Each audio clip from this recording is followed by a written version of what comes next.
Standard FHIR clinical genomic operations for retrieving genetic data. This is a community talk as part of 7 FHIR DevDays.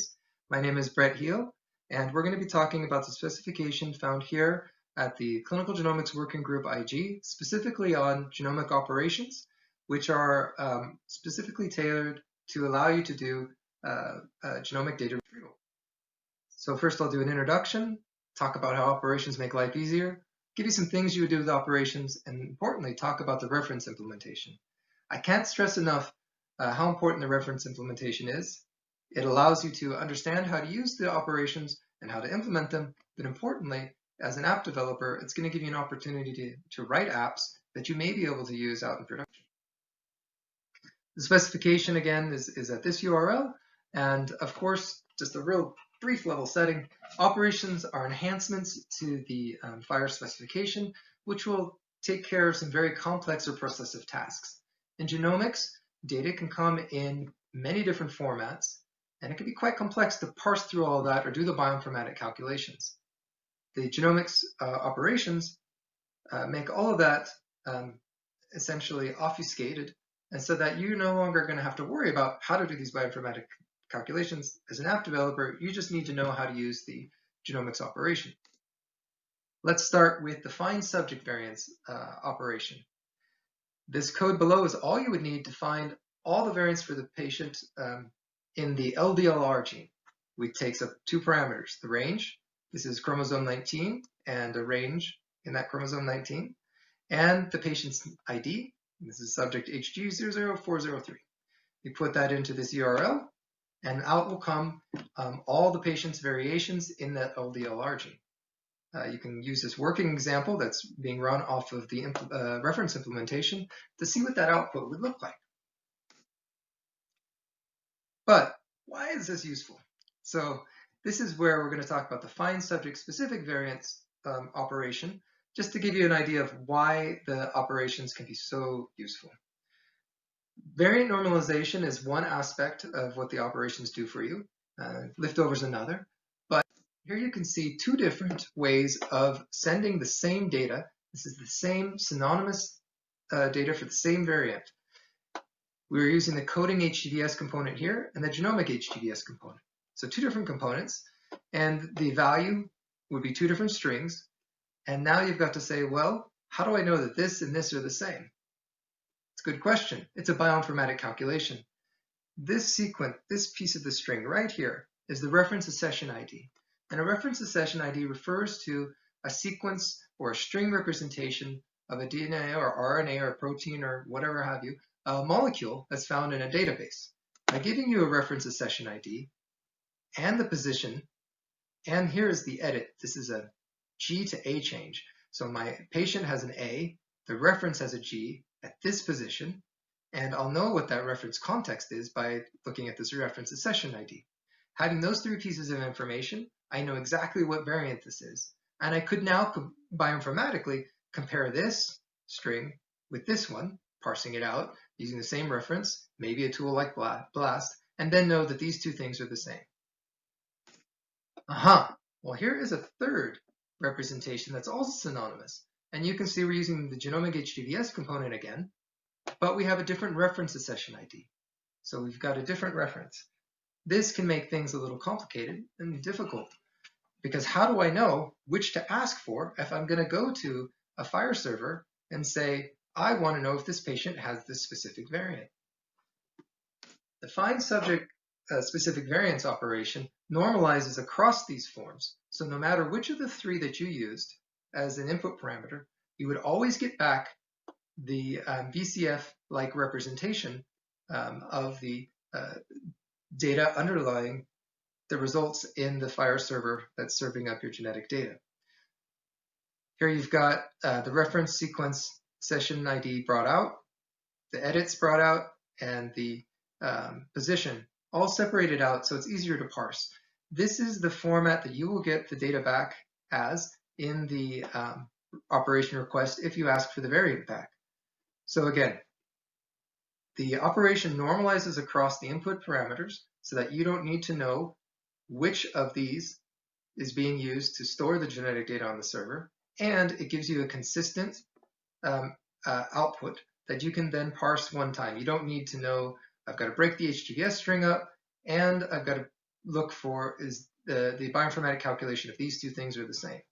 And oh, by the way, do I do the coding or the genomic HGVS? No, you'll know exactly which components you need to be using, and you'll know what position it is, and so on and so forth. So we're getting normalization both in output and input. So to be complete, if you did a FHIR query to try to hit all of those variants we just described, you would have to be really comprehensive. You'd have to look for multiple components, multiple values, multiple HGVSs. Whereas with the operation, you just use whatever HGVS that you're used to, or range query that you have. So it's a reference to session ID plus a position. And you put those in as input parameters, and you get back this VCF-like response every single time. And it doesn't matter how that genomic data is represented in the server, the operation is going to pull it back and give it to you, match it up. There's more information on this at this URL, and I recommend that you take a look at it. There's other things that the operations solve for you, like this liftover as well. Okay, so let's get a little bit more complicated and talk about populations. So the find population-specific variance operation is a great operation to talk about in terms of, why this matters. I think it's a great one to learn from. So there's an example put out here as kind of an exercise, but with the find population-specific variance, let's say that I had a server that had 5 patients, and each of those 5 patients was using a different formalism to represent the genetic data. So I had the same genetic position and variation in each of these patients, but one was using the coding HGVS, one's using genomic HGVS, one's using the VCF-like representation in terms of the data the server received. If I have a FHIR operation, I just say, here's the variant I'm interested in. I use my one HGVS representation or my range, and what I'll get back with the find population-specific variance is all of the patients that have that variant, irregardless of how their variation data is stored. All the bioinformatics is done for you. And I'll get a consistent output, which is really great for an app developer, data analyst, or data engineer. So what are some things that you would do with genomic operations? Well, there's this idea of a diagnostic odyssey. What are the causative variants for my rare disease? There's cancer therapies. I want to match the therapy that I'm going to give the patient with the genetic information I have either on the tumor or the patient. HLA is a very important use case where I want to make sure that the proteins that this patient have are the same as this patient's body would produce, so that there isn't going to be an immune response in my transplant recipient. Okay, lots of cool stuff. Heads are spinning. If you take anything away from this talk, make sure you take away that there is a wiki for the reference implementation, and here's the URL. And the reference implementation has exercises, examples. It's even got sample applications and lots of code and lots of documentation. It's a really good place to go to really understand these operations and also get to play with them. There's a Swagger interface too on the reference implementation. There are also some Postman strings that you can use. And again, there's some example apps that'll help you out. So all this will help you get started so that you'll be able to use operations effectively. Again, they're a nice way to normalize across this huge space of representation in genomics in terms of genetic data, and also a consistent output. I want to take a moment to talk to you about GenomeX. This is part of the Codex FHIR Accelerator, and it's a great community that's just forming, and we're working on how to make genomic data more accessible through using operations. And please join when you have the time. So here's your to-do list. Visit the wiki, check out the Clinical Genomics Working Group, check out the specification. Zulip's really useful, by the way. And also, see about joining the genomics operations use case. This is how you can get in touch with me. And I would like to stop now and ask if there's any questions. Thanks very much for your time. Bye.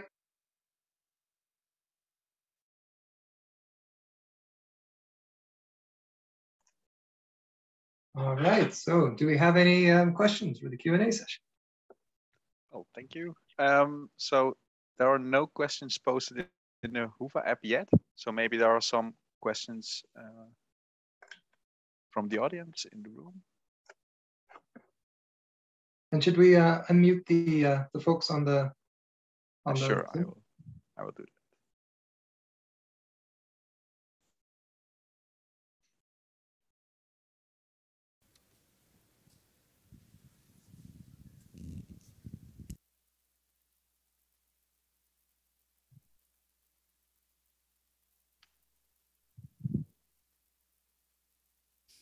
Anybody?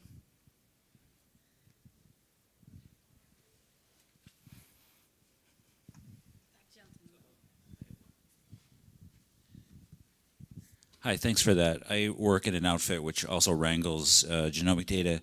What does this, I guess, shim anticipate to be the underlying data source? Like, what is it tapping into to present these results? Great. So you're talking about this from the server implementation perspective, is that right? Or are you more interested in the recipient? He said yes. Sorry? He said yes. Oh, thanks. Great. So incoming data is likely coming from, so this is prior to your question, and I'll get to where you're at, where we're at. But prior to the data coming to your server, if it's coming as FHIR, it's going to have one of those forms we talked about. It's going to be an observation profile, hopefully compliant to the Clinical Genomics Working Group, IG, and you'll need to parse that and then put it into your data store. What we've done with reference implementation is taken a stab at doing that and using SBDI internally to do the normalization piece. SBDI normalization is something which you can find from the NCBI. We also took BCF files and indexed the data in the BCF files in a very similar way. So from that, you can use almost any kind of data store as long as you have that layer in between, which does the transformations. If you take a look at our reference implementation, we used MongoDB to host the data. And there, all the data,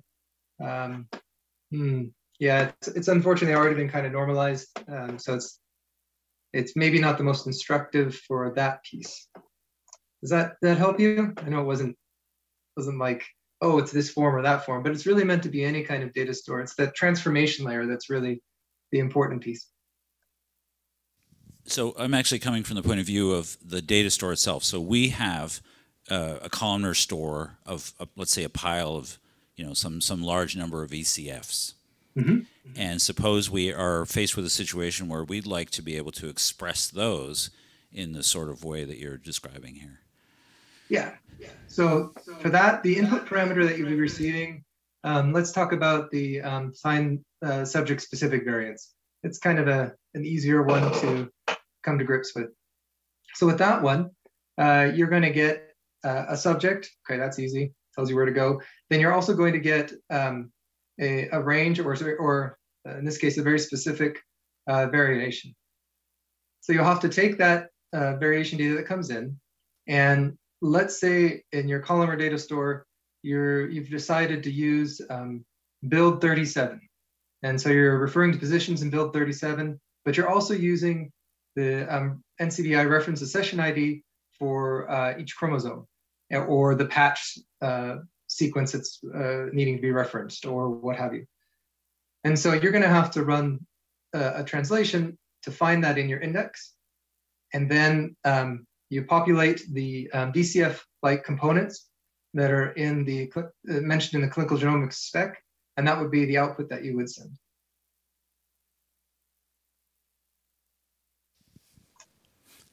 Any other question? He said yes. Yes. Great. Anybody else with a question?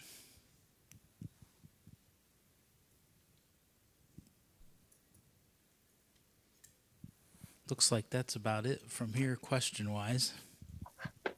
Right. Okay, I see I have a question on the Hoover app. So in general, does this process take a long time to run using these transformation functions using the genomic resource? So what we did in the reference implementation, We started with SBDI, and so it's just the SBDI calculation. If you do SBDI, for example, calling the NCBI service, then you've got the latency of talking to the NCBI servers.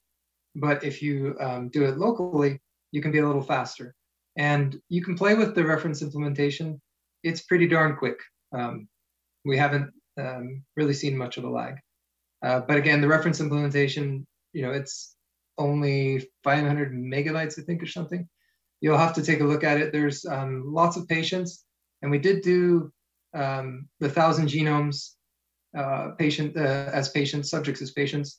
So there's a lot of variance in there, but it seems to be fast enough.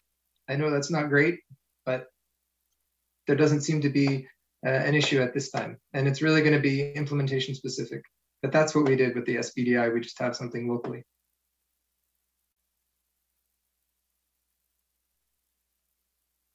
Okay, thank you. Currently, there are no other questions in the Hoover app. Maybe there's an additional one in the room.